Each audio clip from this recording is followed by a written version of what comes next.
ಕಲಬುರ್ಗಿ ಜನತೆ ನಾವು ಬಂದ್ ಮುಟ್ಟೇವ್ ನೋಡ್ರಿ ಎಲ್ಲ ಹಂಗ ಆಯ್ತು. ಆಮೇಲೆ ಬೆಂಗಳೂರು ಸೈಡ್ ಗಾಡಿ ಬಂದ್ಬಿಟ್ಟು ಇದು ಬಸವ ಎಕ್ಸ್ಪ್ರೆಸ್ 17308 ನಮ್ಮನ್ನ ತಲುಪಿಸಿದೆ ಯಲಹಂಕ ಬೆಳಿಗ್ಗೆ 7:30. ಏನಕ್ ಬಂದಿವಪ್ಪ ಅಂದ್ರ ಈ ಬ್ಲಾಗ್ ನ ಗೊತ್ತಾಗ್ತ ನಿಮಗ್ ಮುಂದ ಫೇಸ್ ಸರಿ ನಾ ಏನ ತೋರ್ಸಿಲ್ಲ. ನಿಮ್ಗೆ ಗೊತ್ತಿರೋ ಪ್ರಕಾರ ಯಾವ ವಿಡಿಯೋಸ್ನ ನನ್ ಫೇಸ್ ತೋರ್ಸಿಲ್ಲ ಇನ್ನು. ನೋಡ್ರಿ ಜರ್ನಿ ಹೆಂಗಿರ್ತದ ಮಮ್ಮಿ ಏನಾಗ್ತದ. ಯಲಹಂಕ ಸ್ಟೇಷನ್ ಕರೆ ಬಂದ್ ಮುಟ್ಟಿವಿ. ಸೊ ಇವಾಗ ಒಂದ್ ಕಾಲ್ ಮಾಡ್ಬೇಕು. ಆ ಕಾಲ್ ಮೇಲೆ ಡಿಸೈಡ್ ಆಗ್ತದೆ ಏನ್ ಮಾಡ್ಬೇಕಂತ. ಬಸ್ ಸ್ಟ್ಯಾಂಡ್ ಹೋಗ್ಬೇಕು. ಬಸ್ ಸ್ಟ್ಯಾಂಡ್ ನಿಂದ ನಮ್ ಫ್ರೆಂಡ್ ಫಸ್ಟ್ ಸ್ಟಾಲಿಗೆ ಹೋಗ್ಬೇಕು. ಯಾಕಂದ್ರೆ ಅಲ್ಲೇ ಸ್ಟೇ ಮಾಡೋದಿದ್ದೀನಿ ನಾನು ಈಗ 3-4 days.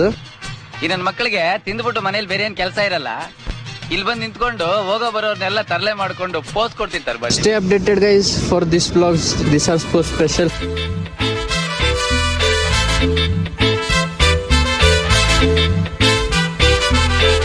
ಕಲಬುರ್ಗಿ ಜನತೆ ಇದು ಯಲಹಂಕದು ಬಸ್ ಸ್ಟ್ಯಾಂಡ್ ನೋಡ್ರಿ. ಸ್ಟೇಷನ್ ಇಂದ ಬಸ್ ಸ್ಟ್ಯಾಂಡ್ ಜಸ್ಟ್ 100 ಮೀಟರ್ ಅಂದ್ರೆ ಅರ್ಧ ಕಿಲೋಮೀಟರ್ ಒಳಗಡೆ ಬಸ್ ಸ್ಟ್ಯಾಂಡ್ ಅದ. ಬಸ್ ಸ್ಟ್ಯಾಂಡ್ ನಿಂದ ಬಸ್ ಹೊತ್ಕೊಂಡು ಎಲ್ಲಿಗೆ ಹೋಗ್ಬೋದು. ಬಟ್ ನಾ ಇವಾಗ ಎಲ್ಲಿಗೆ ಹೊಂಟ್ರೆ ಅಂದ್ರೆ ಯಲಹಂಕ ಸಂತೆ ಸರ್ಕಲ್ ಅಂತ ಎದುರುಗಡೆ ಏನ್ ಕಾಣತ್ತಲ್ಲ ಇದು ಸರ್ಕಲ್ ಅದೇ. ಸೊ ಇಲ್ಲಿ ನಿಂತ್ರ ಬಸ್ ಜಲ್ದಿ ಸಿಗ್ತಾವ ಅಂತ ಅಲ್ಲಿ ಜಾಸ್ತಿ ಹೊತ್ತು ನಿಲ್ಬೇಕಾಗ್ತದ. ಸೊ ಅದಕ್ಕೆ ಈ ಕಡೆಗೆ ಬರ್ತಾ ಇದೀನಿ. ನೋಡಮ್ ಬರ್ರಿ ಬಸ್ ಬೋರ್ಡ್ ಮಾಡಾಮಿ. ನಮ್ ಫ್ರೆಂಡ್ ಬಲ್ಲಿ ಹೋಗಿ ಮುಟ್ಟಾಮಿ, ಫ್ರೆಶ್ ಮಾಡಾಮಿ, ಆಮೇಲೆ ನಮ್ದು ಏನ್ ಅದು ಚಾಲು ಮಾಡಾಮಿ. ಫೈನಲಿ ವಾಕ್ ಮಾಡ್ಕೊಂಡು ಬಂದೆ ನೋಡ್ರಿ. ಇದು ಯಾವ ಉದಾಹರಣೆ ಇದು ಶ್ರೀನಿವಾಸಪುರ ಹತ್ರ